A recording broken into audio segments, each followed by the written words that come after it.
નામ છે માણિયામી હિતેશભાઈ. મારું નામ છે ટેન્દ્ર ભાષભાઈ. અમે ધોરણ 7 માં અભ્યાસ કરીએ છીએ. અમારી શાળાનું નામ છે ગજેરા વિદ્યાભવન ઉત્તરાયણ. અમારા મોડેલનું નામ છે city and great technology of difference. તેમાં બે મુદ્દા છે. પહેલો મુદ્દો સિટી અને બીજો છે વિલેજ.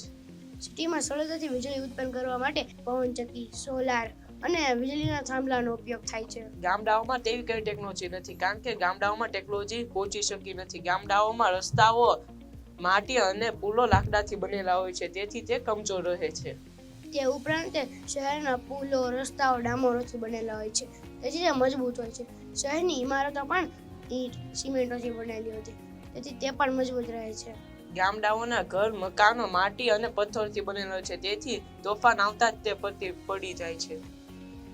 શહેરની ખેતી ટેકનોલોજીથી ચાલે છે.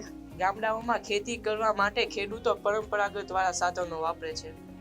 શહેરમાં સ્કૂલો ટેકનોલોજીથી ચાલે છે. ગામડાઓમાં સ્કૂલો ટેકનોલોજી દ્વારા ચાલતી નથી. ગામડાઓમાં ટેકનોલોજી પહોંચી શકી નથી.